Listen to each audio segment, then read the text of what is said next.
The news station found itself in the news this week. Headlines explaining that the combative owner of WHDH, Ed Anson, is giving up his fight to keep the NBC affiliation.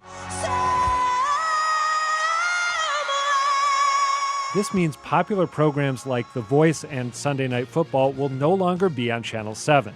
The plan is to put those shows and totally new local newscasts produced by New England Cable News on NBC Boston, which will be owned and operated by parent company Comcast.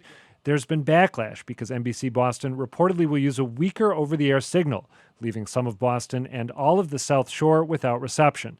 But so far, those concerns haven't derailed the plan.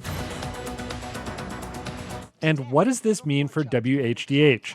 It plans to be an independent station with increased news programming and some syndication.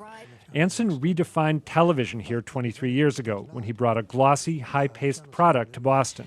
The question is, can he do it again? All right, help me out here, guys. Is there an example somewhere else in the country of an independent station doing news and running syndicated programming and making a successful go of it? I have to throw way back to my childhood in my black and white TV with no clicker and finding out that there's something on Channel 25, which was Fox.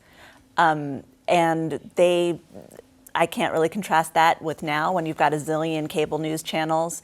But I think it's an interesting opportunity. It depends what they can do. If anything, Netflix and Amazon have shown us that an independent house can have a hit that takes off and really builds your brand. They could do that. It depends what resources they're willing to throw at it. Well, Ed Anson did it at WSVN in Miami.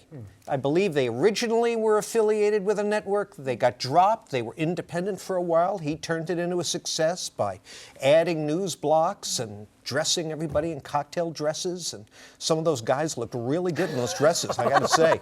So, I think your point about can he do it again, I think everybody in the market, obviously I work for WBZ, a direct competitor here, but I think everybody's interested to see what he does. And for everyone in the market, with them, what they're going through and the new NBC station, it's a moment where you have to look at what you're doing and say, how can I make this stand out in this now ever more crowded, glutted market where audience levels have been eroding? So it's a real challenge for all of us. That's a really good point. The competition is good in any marketplace. And, I love the idea of someone going out and hiring journalists, but I do think the landscape is really troubled because, as John pointed out, TV viewership is declining.